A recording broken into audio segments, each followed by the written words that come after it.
Stoicism செயலை பற்றி நிறைய பேசியிருக்கு. ஒரு செயல் எப்படி இருக்கணும்?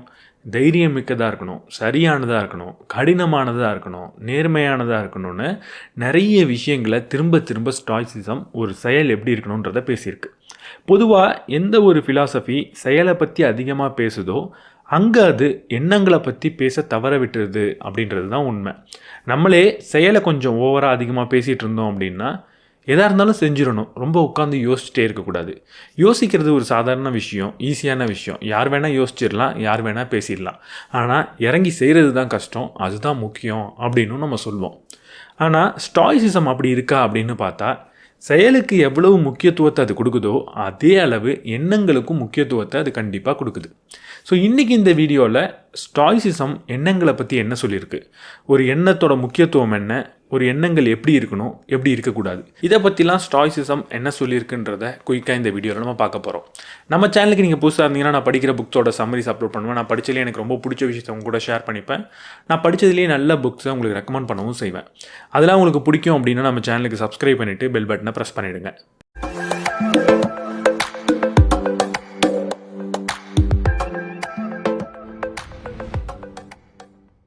மார்க்கஸ் எரிலியஸ் எண்ணங்களோட முக்கியத்துவத்தை ரொம்ப அழகாக சொல்லியிருப்பார். நம்மளோட எண்ணங்களை பொறுத்து தான் நம்ம வாழ்க்கையோட வண்ணங்கள் அமையுது அப்படின்னு அவர் சொல்லியிருப்பார். இதை படிக்கும்போது மகாத்மா காந்தி சொன்ன ஒரு விஷயம் எனக்கு ஞாபகத்துக்கு வரும். மகாத்மா காந்தி என்ன சொல்லியிருப்பார் அப்படின்னா, இந்த உலகத்தில் உண்மைன்றது வெள்ளை நிற பொட்டி மாதிரி. ஆனால் நம்ம எல்லாருமே ஏதோ ஒரு வண்ணத்தில் கண்ணாடி அணிஞ்சிருக்கோம். அதனால நம்ம யாருமே உண்மையான அந்த வெள்ளை பெட்டியை பார்க்கறதில்ல, நம்மளோட கண்ணாடியை பொறுத்து அந்த வெள்ளை பெட்டியை விதவிதமாக பார்த்துட்ருக்கோம் அப்படின்னு அவர் சொல்லியிருப்பார். மார்க்கஸ் எரிலியஸ் சொன்னதோட இதை நம்ம தொடர்பு படுத்தி பார்த்தோம் அப்படின்னா, நம்ம போட்டிருக்க அந்த கலர் கண்ணாடி தான் நம்மளுடைய எண்ணங்கள். நம்ம எப்படிப்பட்ட எண்ணங்களை போடுறோமோ அப்படிப்பட்டதாக இந்த உலகம் நமக்கு தெரியுது, நம்மளுடைய வாழ்க்கை நமக்கு தெரியுது. அப்போ நம்ம வாழ்க்கை நமக்கு அழகாக தெரியணும் அப்படின்னா நல்ல வண்ணங்கள் நிறைந்த ஒரு கண்ணாடியை நம்ம போடணும், கருப்பு கலரில் போடக்கூடாது. மார்க்கஸ் எரிலியஸ் இன்னொரு இடத்துல இதையே சிமிலராக சொல்லியிருப்பார். நம்ம வாழ்க்கையில் இருக்கக்கூடிய சந்தோஷம் அப்படின்றது எதை பொறுத்து அமையுதுன்னா நம்மளோட எண்ணங்களோட தரத்தை பொறுத்து தான் அமையுது அப்படின்னு சொல்லியிருப்பார்.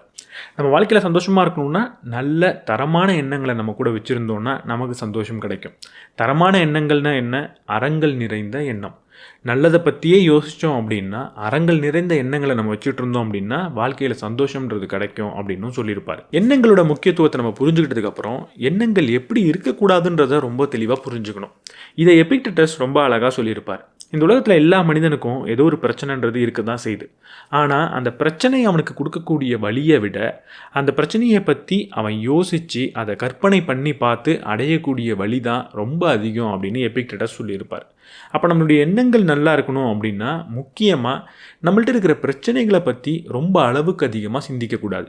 பிரச்சனைகளுக்கான தீர்வை பற்றி சிந்திக்கிறது தவறு கிடையாது. ஆனால் அந்த பிரச்சனை நமக்கு எப்படிப்பட்ட பாதிப்பெல்லாம் கொடுக்கும் அப்படின்னு கற்பனையில் அளவுக்கு அதிகமாக சிந்தித்தோம் அப்படின்னா அது மிகப்பெரிய வழியை கொடுக்கும். ஸோ எண்ணங்கள் எப்படி இருக்கக்கூடாது அப்படின்னா நம்மளுடைய பிரச்சனைகளை பெருசாக்கும் வழியில் அது இருக்கக்கூடாது, பிரச்சனைகளை தீர்க்கும் வழியில் தான் இருக்கணும். அப்போ பிரச்சனைகளை பெருசாக்கக்கூடாதுன்னா என்னோடய எண்ணங்களை நான் எப்படி வச்சுக்கணும்? இதுக்கு செனேக்கா ரொம்ப அழகான இன்னொரு பதிலை சொல்லியிருப்பார். நம்மளுடைய எண்ணங்கள் எப்போவுமே நிகழ்காலத்தில் இருக்கணும், எதிர்காலத்தை பற்றி அளவுக்கு அதிகமாக அது சிந்திக்கக்கூடாது அப்படின்னு அவர் சொல்லியிருப்பார். எதிர்காலத்தை பற்றி மட்டும் இல்லாமல் கடந்த காலத்தை பற்றியும் எதிர்காலத்தை பற்றியும் அதிகமாக சிந்திக்காமல் நிகழ்காலத்தில் நம்மளுடைய எண்ணங்கள் இருந்தது அப்படின்னா அங்கே பிரச்சனைகள் இருக்காது அப்படின்னு செனேக்கா சொல்லியிருப்பார். இதை யோசித்தோடனே நமக்கு என்ன தோணுன்னா, அப்போ கடந்த காலத்தை பற்றி நான் யோசிக்கவே கூடாதா, என்னோடய எதிர்காலத்தை பற்றி நான் ஒரு பிளான் பண்ணக்கூடாதா, ஒரு திட்டம் தீட்டக்கூடாதா அப்படின்னு கேட்டால் அது கிடையாது. கடந்த காலத்தில் நம்ம கற்றுக்கிட்ட பாடத்தை கண்டிப்பாக நம்ம எடுத்துக்கணும். கடந்த காலத்தில் ஒரு தவறு பண்ணியிருந்தோம் அப்படின்னா அதிலிருந்து என்ன பாடத்தை கற்றுக்கலாம் அப்படின்னு நம்ம அதை பற்றி யோசிக்கலாம். எதிர்காலத்தில் நமக்கு ஒரு கோல் இருக்கிறப்ப, ஒரு குறிக்கோள் இருக்கிறப்ப அதை அடையிறதுக்கு நான் என்ன செய்யணும் அப்படின்ற திட்டத்தையும் தீட்டலாம். ஆனால் இதை விட்டுட்டு கடந்த காலத்தில் நான் அப்படி ஒரு தவறு பண்ணிட்டேனே அப்படின்னு வருத்தப்படுறதோ, இல்லை எதிர்காலத்தில் என்னால் சாதிக்க முடியுமா, இல்லை நான் இப்படி ஆகிடுமா என் வாழ்க்கை அப்படின்னு கவலைப்படுறதோ தேவையற்ற விஷயம். எதிர்காலத்தை பற்றியோ கடந்த காலத்தை பற்றியோ யோசிக்கிறது தவறு கிடையாது. ஆனால் எதிர்காலத்தை பற்றியும் கடந்த காலத்தை பற்றியும் யோசிக்கும் போது அது கூட ஒரு எமோஷனை நம்ம அட்டாச் பண்ணோம்னா அங்கே தான் பிரச்சனை. நம்மளுடைய எமோஷன் எப்போவுமே நிகழ்காலத்தில் இருக்கணும்.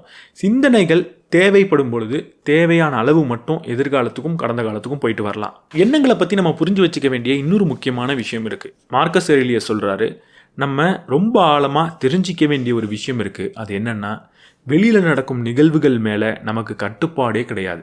ஆனால் நம்மளுடைய எண்ணங்கள் மேலே நமக்கு முழு கட்டுப்பாடு இருக்குது. இதை எப்போ நம்ம புரிஞ்சுக்கிறோமோ அப்போ நம்ம வலுவான மனிதர்களாக மாறுறோம் அப்படின்னு சொல்கிறார். வெளியில் நடக்கிற நிகழ்வுகள் எல்லாம் எனக்கு பிடிச்ச மாதிரி நடக்கணும் அப்படின்னு ஆசைப்படுறதுக்கு பதிலாக வெளியே எந்த நிகழ்வுகள் நடந்தாலும் அங்கே அதை எப்படி எனக்கு பிடிச்ச மாதிரி நான் பார்க்குறதுன்னு கற்றுக்கிட்டோம்னா லைஃப்பில் பிரச்சனைன்றதே இருக்காது. வெளியில் நடக்கிற நிகழ்வுகள் நமக்கு பிடிச்ச மாதிரி நடக்கவே கூடாது அப்படின்லாம் கிடையாது. அதை நமக்கு பிடிச்ச மாதிரி மாற்றிக்கிறதுக்கு நம்மளால் முடிஞ்ச சரியான செயல்களை எவ்வளவு வேணால் நம்ம செய்யலாம். ஆனால் அப்படி செஞ்சாலுமே அந்த வெளியில் நடக்கிற நிகழ்வுகள் மேலே முழு கட்டுப்பாடு நமக்கு இல்லாதனால அது தவறாக போய் முடியறதுக்கான வாய்ப்பு ரொம்பவே அதிகம். அப்படி தவறாக போய் முடிகிறப்போ அதை எப்படி எனக்கு பிடிச்சதாக நான் பார்க்குறது, அதுலேருந்து என்ன பெனிஃபிட்டை நான் எடுத்துக்கிறது, அதில் என்ன பாசிட்டிவ் இருக்குது அப்படின்னு நம்ம சிந்திச்சோன்னா அங்கே பிரச்சனைன்றது இருக்காது. இதே விஷயத்தை எபிக்டெட்டஸும் சொல்லியிருப்பார் வேறு ஒரு வழியில். உங்களுக்கு என்ன நடக்குது அப்படின்றது உண்மையாக பிரச்சனை கிடையாது, ஆனால் அதுக்கு நீங்கள் எப்படி ரியாக்ட் பண்ணுறீங்கன்றது தான் உண்மையான பிரச்சனை. வெளியிலேருந்து பல நிகழ்வுகள் நம்ம ஆசைப்பட்ட மாதிரி நடக்காமல் போகலாம். அது உண்மையாக பிரச்சனை கிடையாது, ஏன்னா அது மேலே உங்களுக்கு கண்ட்ரோல் கிடையாது. ஆனால் அந்த நிகழ்வுகளுக்கு நீங்கள் எப்படி ரியாக்ட் பண்ணுறீங்க, அதை பார்த்து எப்படி நீங்கள் சிந்திக்கிறீங்க, எப்படி யோசிக்கிறீங்க, அது உங்கள் கட்டுப்பாட்டில் இருக்குது. அதை நீங்கள் சரியாக செஞ்சீங்கன்னா அங்கே பிரச்சனைன்றது கிடையாது. அங்கே நீங்கள் கவலைப்பட வேண்டிய தேவையும் கிடையாது. ஏன் கவலைப்பட வேண்டிய தேவை கிடையாது? எபிக்டெட்டஸ் இன்னொரு இடத்துல சொல்கிறாரு, சரியான வழியில் பிறந்த துரதிர்ஷ்டமும் ஒரு மிகப்பெரிய அதிர்ஷ்டம் தான் அப்படின்னு. நம்ம ஒரு சரியான வழியில் இருக்கோம், சரியான சிந்தனைகளை வச்சுருக்கோம், சரியான செயலையும் வச்சுருக்கோம். அப்போது ஒரு தவறான விளைவு, தவறான ரிசல்ட் நமக்கு கிடைக்குது அப்படின்னா அந்த தவறான ரிசல்ட்டுமே ஒரு அதிர்ஷ்டம் தான், அதுவுமே ஒரு மதிக்கத்தக்க விஷயம்தான். ஸோ நம்ம எப்படி சிந்திக்கிறோம், எப்படிப்பட்ட செயலை அதன் மூலியமாக செய்கிறோன்றது மட்டும்தான் முக்கியமே தவிர வெளிலேருந்து கிடைக்கக்கூடிய ரிசல்ட் அவ்வளோ முக்கியமானது கிடையாது. இங்கே செனேக்கா சொல்லியிருக்கிற இன்னொரு விஷயத்தை நம்ம மறக்கக்கூடாது. நம்ம ரியாலிட்டியை விட இமேஜினேஷனில் தான் அதிகமான துன்பங்களை அனுபவிக்கிறோம் அப்படின்னு அவர் சொல்கிறார். நீங்கள் இமேஜினேஷனில் தேவையில்லாத துன்பங்களை அனுபவிக்காமல் விட்டீங்க அப்படின்னா உங்கள் வாழ்க்கையில் இருக்கக்கூடிய 80% துன்பங்கள் காணா போயிடும் அப்படின்னு அவர் சொல்கிறார். இமேஜினேஷனில் நம்ம எப்படி துன்பத்தை அனுபவிக்கிறோம்? நான் ஆல்ரெடி சொன்ன மாதிரி தான், ஒரு பிரச்சனையை எப்படி தீர்க்கலாம் அப்படின்னு யோசிக்காமல் மற்றபடி எப்படி அந்த பிரச்சனையை பற்றி யோசித்தாலும் அது நமக்கு கற்பனையில் நம்ம அனுபவிக்கக்கூடிய ஒரு மிகப்பெரிய துன்பம் தான். அந்த துன்பத்துக்கு உண்மையான காரணம் எதுவுமே கிடையாது, ஜஸ்ட் நம்மளோட கற்பனை மட்டும்தான். அப்படிப்பட்ட துன்பத்தை மட்டும் நான் அனுபவிக்க மாட்டேன்னு ஒரு முடிவு எடுத்துட்டேன்னா, அப்படிப்பட்ட துன்பத்தை தரக்கூடிய எண்ணங்களை நான் என் கூட வச்சுக்க மாட்டேன்னு முடிவு எடுத்துட்டேன்னா என் வாழ்க்கையில் 80% துன்பங்கள்ன்றது இல்லாமல் போயிடும். எபிக்டெட்டஸ்கிட்ட அவருடைய ஸ்டூடெண்ட்ஸ்லாம் கேட்குறாங்க, என் வாழ்க்கையில் நான் தொடர்ந்து முன்னேறணும், அதுக்கு நான் என்ன செய்யணும்? நீங்கள் முன்னேறணும் அப்படின்னா, உங்களை நீங்கள் ஒரு சரியான நபராக மாற்றிக்கணும் அப்படின்னா முதல்ல என்ன செய்யணுன்ற கேள்வியை கேட்காதீங்க, என்ன செய்யக்கூடாது அப்படின்ற கேள்வியை கேளுங்க. நீங்கள் என்ன செய்யக்கூடாது அப்படின்னா முட்டாள்தனமான சிந்தனைகளை யோசிக்கவே கூடாது அப்படின்னு அவர் சொல்கிறார். முட்டாள்தனமான சிந்தனைகள் நீங்கள் அவர் எதை பற்றி சொல்கிறாரு? தேவையில்லாத கற்பனைகளை பற்றியும், நம்ம அறம் சாராத ஒரு சிந்தனையை பற்றியும், சுயநலம் வாய்ந்த ஒரு சிந்தனையை பற்றியும், வெறும் ஒரு என்டர்டெயின்மெண்ட்டுக்காக தேவையை விட அதிகமாக யோசிக்கிற ஒரு சிந்தனையை பற்றியும் தான் சொல்கிறார். இப்படிப்பட்ட சிந்தனைகள் நமக்குள்ளே வர்றது சகஜம்தான். அது வரும்போது உடனடியாக அதை நம்ம தூக்கி எறிஞ்சோம் அப்படின்னா நம்ம தொடர்ந்து முன்னேறிக்கிட்டே இருப்போம், ஒரு சிறந்த மனிதனாக மாறிக்கிட்டே இருப்போம். முட்டாள்தனமான சிந்தனைகள் எனக்கு இருக்கக்கூடாதுன்னா எனக்கு புத்திசாலித்தனமான சிந்தனைகள் தேவை. புத்திசாலித்தனமான சிந்தனைகள்னால் எபிக்டெட்டஸ் சொல்கிறாரு, அதில் முதல் விஷயம் என்னென்னா, நம்மள்ட்ட என்ன இல்லை அப்படின்றத பற்றி அதிகமாக யோசிக்காமல் நம்மள்ட்ட என்ன இருக்கோ அதை பற்றி ரொம்ப சந்தோஷமாக யோசிக்க பழகிக்கிட்டோம் அப்படின்னா வாழ்க்கையில் சந்தோஷம்ன்றது நமக்கு தொடர்ந்து கிடைக்கும். தொடர்ந்து நம்ம முன்னேறவும் தயங்க மாட்டோமா. எப்போ என்கிட்ட என்ன இல்லைன்றதை பற்றி மட்டுமே யோசிக்கிறனோ அங்கே நான் தேவையற்ற கவலைகளையும் தேவையற்ற சிந்தனைகளையும் அளவுக்கு அதிகமாக வளர்த்துக்கிறேன். அப்போ அங்கே எனக்கு ஒரு உருப்படையான சிந்தனைன்றது எதுவுமே உருவாகிறது இல்லை, நான் என்ன முன்னேற்றிக்கிறதும் இல்லை. அதனால் நம்மள்ட்ட என்ன இல்லைன்றதை பற்றி கவலைப்படாமல் இருக்கிற விஷயங்களை பார்த்து சந்தோஷப்பட ஆரம்பித்தோம் அப்படின்னா அங்கே நம்ம அதிகமான சந்தோஷத்தையும் அடைவோம், வாழ்க்கையில் தொடர்ந்து முன்னேறவும் செய்வோம். இதே விஷயத்தை செனேக்கா இன்னொரு விதமாக சொல்லியிருப்பார். நம்ம ஒரு மிகப்பெரிய பணக்காரனாக இருக்கணும் அப்படின்னா வெளியிலேருந்து நிறைய பொருட்களை சேர்த்து வைக்கணும் அப்படின்ற அவசியமே கிடையாது. நம்ம மிகப்பெரிய பணக்காரனாக இருக்கிறது நம்மளுடைய சிந்தனைகளில் மட்டும்தான் நடக்குது. அது என்னென்னா, வெளியிலேருந்து நிறைய பொருட்களை சேர்க்க தேவையில்லை, ஆனால் உங்கள்கிட்ட இருக்கிற பொருளே போரும்னு நம்ம சிந்திக்க ஆரம்பித்தோம் அப்படின்னா நீங்கள் மிகப்பெரிய பணக்காரர் அப்படின்னு சொல்கிறார். என்கிட்ட எப்போ பணம் இல்லை அப்படின்னு நான் யோசிக்கிறேனோ அப்போ தான் நான் ஏழையாக இருக்கேன். எப்போ என்கிட்ட அளவுக்கு அதிகமாக பணம் இருக்குதுன்னு நான் நினைக்க ஆரம்பிக்கிறேனோ அப்போ நான் பணக்காரனாக ஆகிடுறேன் ஆட்டோமேட்டிக்காக. ஸோ வாழ்க்கைக்கு அடிப்படையான விஷயங்களை தாண்டி எந்த ஒரு விஷயத்தையும் சேர்க்கணுன்னு தேவையில்லாமல் அதிகமாக யோசிக்காதீங்க. அடிப்படையான தேவைகள் உங்கள்கிட்ட இருந்ததுன்னா அது எனக்கு போரும்னு நினைக்க ஆரம்பிங்க. இதை தாண்டி அதிகமான விஷயங்கள் கிடைச்சா அதை நீங்கள் அடையக்கூடாதுன்னு கிடையாது. அதை அடையிறதுக்காக நீங்கள் சில செயல்களை செய்யலாம். ஆனால் அதை அடையணும் அப்படின்னு 24 மணி நேரமும் எப்பவும் நம்ம சிந்திச்சுக்கிட்டே இருக்கக்கூடாது. அதுக்கு பதிலாக நம்மள்ட்ட என்ன இருக்கோ அது போரும்னு நம்ம சிந்திக்க ஆரம்பித்தோம் அப்படின்னா நம்ம பணக்காரன் மாதிரி உணர்வோம், சந்தோஷமாக உணர்வோம். மார்க்கஸ் ரெலியஸ் ஒரு இடத்துல சொல்கிறாரு, வாழ்க்கையில் எது நடந்தாலும் அது அப்படியே நடக்கட்டும்னு ஏற்றுக்கோங்க. மனிதர்கள் உங்களை சுற்றி இருக்கிறவங்க எப்படிப்பட்ட கேரக்டரை வச்சுருந்தாலும் அவங்க அப்படியே இருக்கட்டும்னு நீங்கள் ஏற்றுக்கோங்க.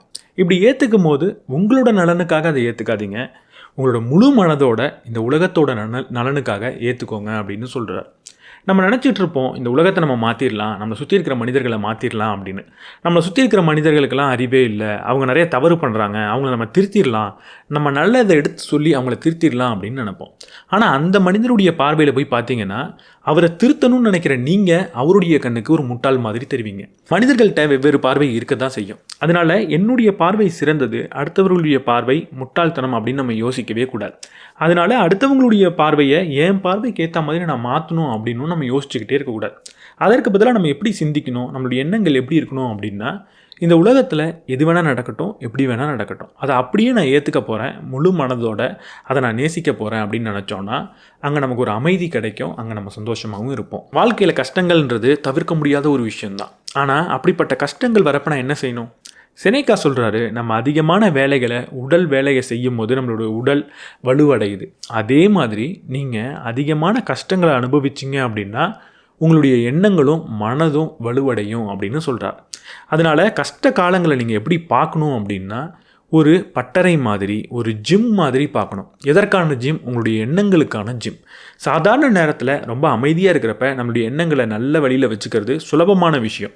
ஆனால் கஷ்ட காலங்கள்லேயும் நம்மளுடைய எண்ணங்களை சரியாக வச்சுக்கிறதுன்றது ரொம்ப கஷ்டம். அதற்கு நிறைய பயிற்சி தேவை. அப்படிப்பட்ட ஒரு பயிற்சி வகுப்பாக தான் கஷ்ட காலங்களை நம்ம பார்க்கணும். தொடர்ந்து இந்த கஷ்ட காலத்துலேயும் என்னுடைய எண்ணங்களை நான் சரியாக வச்சுக்கிறதுக்கு பயிற்சி பண்ணுறதுக்கு ஒரு இடமாக அந்த கஷ்ட காலங்களை பார்க்கணும். அந்த கஷ்ட காலங்களை நேசிக்கவும் செய்யணும். செனேக்கா சொல்கிறாரு, ஒரு மனிதன் லக் மூலியமாக, அதிர்ஷ்டம் மூலியமாக வாழ்க்கையில் ஜெயிக்க முடியும். நிறைய பணம் அவனுக்கு கிடைக்கலாம், ஒரு பெரிய ஸ்டேட்டஸ்க்கு கூட அவன் போகலாம், ஒரு நல்ல நிலைமைக்கு வரலாம். ஆனால் லக் மூலியமாக என்றைக்குமே எந்த ஒரு மனிதனாலையும் சிறந்த மனிதனாக மாற முடியாது, ஞானங்கள் நிறைந்த மனிதனாக மாற முடியாது. அவனுடைய அறிவை லக் மூலியமாக அவனால் வளர்த்துக்கவே முடியாது. அப்போது லக் மூலியமாக நம்மளால் அடைய முடியாத ஒரு விஷயம் என்ன அப்படின்னா சரியான எண்ணங்கள். சரியான எண்ணங்களை நம்ம தான் தேர்ந்தெடுக்கணும். லக் மூலியமாக நம்மளுடைய செயலுக்கு நல்ல ரிசல்ட் கிடச்சிடலாம், ஆனால் லக் மூலியமாக நம்மளுடைய எண்ணங்களுக்கு நல்ல ரிசல்ட்டுன்றது கிடைக்காது. அப்போது லக்கோட இம்பேக்ட் இல்லாத இந்த எண்ணங்கள் எவ்வளவு முக்கியம் அப்படின்னு நம்ம யோசித்து பார்க்கணும். எண்ணங்கள் செயலை விட இங்கே முக்கியம்னு நமக்கு தோணும். ஏன்னா செயல்கள் கூட தற்செயலாக ஒரு நல்ல செயலாக மாறலாம், ஆனால் எண்ணங்கள் தற்செயலாக என்றைக்குமே நல்ல எண்ணங்களாக மாறப்போகிறதே கிடையாது. நம்ம எண்ணங்களில் இருக்கிற ஒரு மிகப்பெரிய பிழை என்ன அப்படின்னா, எப்போ ஏதோ ஒரு நபர் நமக்கு தவறு செஞ்சுட்டாங்களோ அவங்கள பழி வாங்கிறதுக்காகவே நம்ம எண்ணம் தொடர்ந்து வேலை செய்யுது. எப்போ எண்ணங்கள் அடுத்தவங்களை பழி வாங்கிறதுக்காக மட்டுமே சிந்திக்க ஆரம்பிக்குதோ அப்போது அது நல்ல சிந்தனையை சிந்திக்க தவறிடுது. காலப்போக்கில் வெறும் பழி உணர்வை மட்டும்தான் உள்ளே வச்சுருக்கு. இந்த பழி உணர்வை நம்ம போக்குறதுக்கு நம்ம என்ன செய்யணும்? மார்க்கஸ் ரெலியஸ் சொல்கிறாரு, ஒரு நபரை நீங்கள் பழி வாங்கணுன்னா ஒரே ஒரு வழி தான் இருக்குது, அது மட்டும்தான் சிறந்த வழி. அது என்னென்னா, அந்த நபர் மாதிரி நான் இருக்க மாட்டேன் அப்படின்னு யோசிச்சுட்டு அந்த பழி உணர்வை உடனடியாக தூக்கி போட்டாகணும்.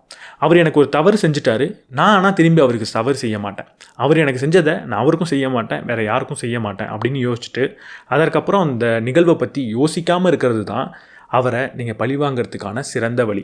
இப்படிப்பட்ட வழியை நீங்கள் தேர்ந்தெடுத்தீங்க அப்படின்னா உங்களுடைய எண்ணங்கள் சரியானதாக இருக்கும், அது பழி உணர்வு இருக்கிறதா இருக்காது.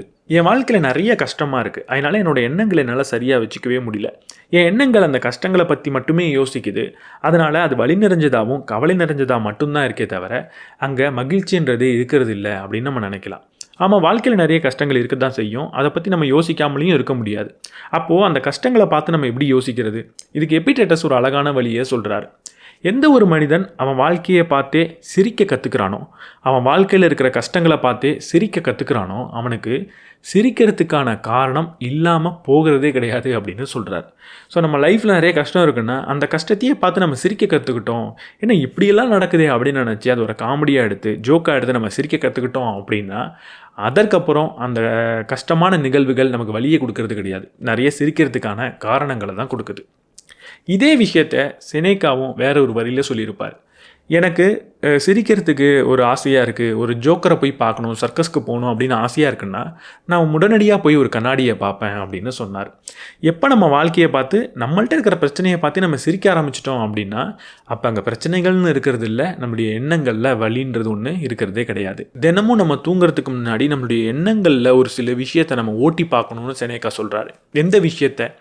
இன்றைக்கி நான் என்னுடைய அறங்களை எப்படி காப்பாற்றினேன், இன்றைக்கி நான் எந்த ஒரு புது விஷயத்தை கற்றுக்கிட்டேன், இன்றைக்கி நான் எனக்கு தெரிஞ்ச ஒரு விஷயத்தை எப்படி இம்ப்ரூவ் பண்ணேன், இன்றைக்கி நான் எந்த ஒரு டெம்ப்டேஷனை கண்ட்ரோல் பண்ணேன், எந்த ஒரு ஆசையை நான் கண்ட்ரோல் பண்ணேன் என்னுடைய நலனுக்காக.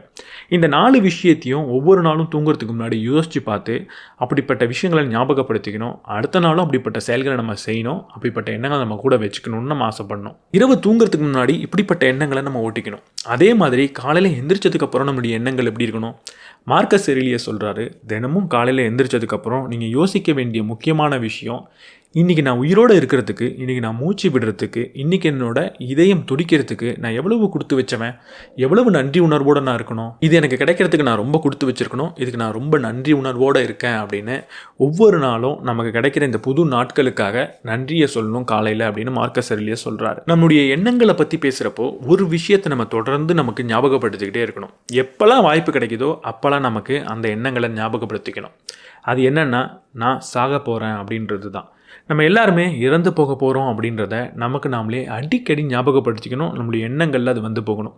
இது ஒரு மரணத்தை பார்த்து பயப்படுறதுக்காக கிடையாது, இது ஒரு இயற்கையான நிகழ்வு, இதை தவிர்க்கவே முடியாது அப்படின்னு நம்ம ஞாபகப்படுத்திக்கிறதுக்கு. நம்ம இங்கே தொடர்ந்து இருக்க போகிறது கிடையாது, கொஞ்ச நாள் தான் இருக்க போகிறோம். அதற்கப்புறம் நம்ம இந்த இடத்துல இருக்க போகிறது இல்லை அப்படின்றத நமக்கு தொடர்ந்து நம்ம ஞாபகப்படுத்திக்கிறது மூலியமாக இப்போது இங்கே இருக்கிறப்ப நம்ம என்ன செய்யணும் அப்படின்றத ஒழுங்காக தேர்ந்தெடுக்க முடியும். நிறைய பணத்தை சேகரிக்கணுமா இல்லை தேவையில்லாமல் அடுத்தவங்களை துன்பப்படுத்தணுமா அப்படின்லாம் நம்ம சிந்திச்சு பார்க்கணும். நான் இங்கே இருக்க போகிறது இல்லை அப்படின்னா எனக்கு அளவுக்கு அதிகமாக பணம்ன்றது தேவையில்லை. அந்த பணத்தை பயன்படுத்தி அடையக்கூடிய சந்தோஷமோ இல்லை ஞாபகங்களோ நான் இறந்ததுக்கப்புறம் என் கூட வரப்போகிறதும் இல்லை. அப்போ அதுவும் எனக்கு அளவுக்கு அதிகமாக தேவை கிடையாது. அப்போ எது எனக்கு தேவை அப்படின்னா, நான் இங்கே வாழும்பொழுது அறத்தோடு வாழ்ந்தேன்னா இங்கே வாழ்ந்த இந்த இடத்த எனக்கு அடுத்த நபருக்காக ஒரு சிறந்த இடமாக மாற்றி கொடுத்துட்டு போனேனா அப்படின்றது மட்டும்தான் முக்கியம். இதை ரொம்ப அழகாக மார்க்கஸ் எரிலியஸ் ஒரு இடத்துல சொல்லியிருப்பார். நம்ம கூட வச்சுக்க போகிற ஒரே சொத்து என்னன்னா நம்ம அடுத்தவங்களுக்காக கொடுத்த சொத்து மட்டும்தான் அப்படின்னு அவர் சொல்லியிருப்பார். நம்ம செத்ததுக்கப்புறம் நம்ம எடுத்துகிட்டு போகக்கூடிய ஒரே சொத்து, நம்ம இருக்கும்போது எந்த சொத்து எனக்கு வேணான்னு அடுத்தவங்கள்ட்ட கொடுத்தோமோ அதுதான் நம்ம சாகும்போது நம்ம கூட எடுத்துகிட்டு போகக்கூடிய ஒரே சொத்து அப்படின்னு ஞாபகம் வச்சுக்கணும்னு சொல்லியிருப்பார். எபிக்டேட்டஸ் ஒரு இடத்துல சொல்லியிருப்பார், நம்ம வாழ்க்கையில் நமக்கு விலை மதிப்பற்ற விஷயம் அப்படின்னா ஒரே ஒரு விஷயம்தான், அது சுதந்திரம் மட்டும்தான். அந்த சுதந்திரம் நமக்கு வேணும் அப்படின்னா நம்ம என்ன செய்யணும்? ஏதோ பெரிய பெரிய செயலை போய் நம்ம செய்யணும், பெரிய போராட்டங்களை நடத்தணுன்ற அவசியம் கிடையாது. நமக்கு ஒரு சுதந்திரம் வேணும் அப்படின்னா நம்ம கட்டுப்பாட்டில் இல்லாத விஷயங்களை பற்றி யோசிக்காமல் இருந்தாலே போகிறோம், நமக்கு சுதந்திரம்ன்றது கிடைக்கும் அப்படின்னு அவர் சொல்கிறார். ஸோ நம்மளுடைய எண்ணங்கள் எப்போவுமே எப்படி இருக்கணும்னா, நம்ம கண்ட்ரோலில் என்ன இருக்குது, நம்ம கண்ட்ரோலில் என்ன இல்லைன்றதை யோசிக்கணும். நம்ம கண்ட்ரோலில் இல்லாத விஷயங்களை பற்றி அதற்கப்புறம் நம்ம யோசிக்கிறதையே டோட்டலாக நிறுத்திட்டு நம்ம கண்ட்ரோலில் இருக்கிற விஷயங்களை பற்றி மட்டுமே நம்மளுடைய எண்ணங்கள் எப்போவுமே சிந்திச்சுக்கிட்டு இருந்தது அப்படின்னா அங்கே நமக்கு சுதந்திரம்ன்றது கட்டாயம் கிடைக்கும். மார்க்கஸ் எரிலியஸ் சொல்லியிருப்பார், ஒரு மனுஷன் சந்தோஷமான வாழ்க்கையை வாழணும் அப்படின்னா அதுக்கு தேவை ரொம்ப ரொம்ப கம்மியான விஷயங்கள் தான். அந்த கம்மியான விஷயங்களுமே அந்த மனிதனோட சிந்தனைக்குள்ளே மட்டும்தான் இருக்குது அப்படின்னு சொல்லியிருப்பார். ஒரு சந்தோஷமான வாழ்க்கைக்கு நம்முடைய சிந்தனையை தவிர வேறு எந்த ஒரு விஷயமும் தேவையில்லை அப்படின்றத மார்க்கஸ் எரிலியஸ் இங்கே சொல்லியிருப்பார். மார்க்கஸ் எரிலியஸ் இன்னொரு இடத்துல சொல்லியிருப்பார், இந்த யூனிவர்ஸ் அப்படின்றதுக்கு ஒரு உருவமே கிடையாது. இந்த யூனிவர்ஸ் ஒரு சேஞ்ச் ஆகிட்டே இருக்கக்கூடிய மாற்றங்கள் நிறைந்த ஒரு விஷயம். இதற்கு ஒரு உருவத்தை கொடுக்கறது, இதுக்கு ஒரு காரணத்தை கொடுக்கறது, இதுக்கு ஒரு அர்த்தத்தை கொடுக்கறது எல்லாமே நம்மளுடைய எண்ணங்கள் மட்டும்தான். நம்மளுடைய எண்ணங்களை ஒழுங்காக மாற்றுறது மூலியமாக இந்த யூனிவர்ஸை ஒரு அழகான யூனிவர்ஸாகவும் நம்மளால் மாற்ற முடியும், இந்த யூனிவர்ஸை ரொம்ப கடினமான ஒரு யூனிவர்ஸாகவும் நம்மளால் மாற்ற முடியும். இந்த யூனிவர்ஸ்க்கு ஒரு ஷேப்பே கிடையாது, அதை கொடுக்கறது நம்முடைய எண்ணங்கள் மட்டும்தான் அப்படின்னு மார்க்கஸ் எரிலியஸ் சொல்லியிருப்பார். கிட்டத்தட்ட லா ஆஃப் அட்ராக்ஷனுக்கு நிகரான ஒரு கருத்தை இங்கே மார்க்கஸ் எரிலியஸ் சொல்லியிருப்பார். எபிக்டேட்டஸ் ஒரு அடிமையாக இருந்தார், அவர் அதற்கப்புறம் ஒரு ஆசிரியராகவும் மாறினார்.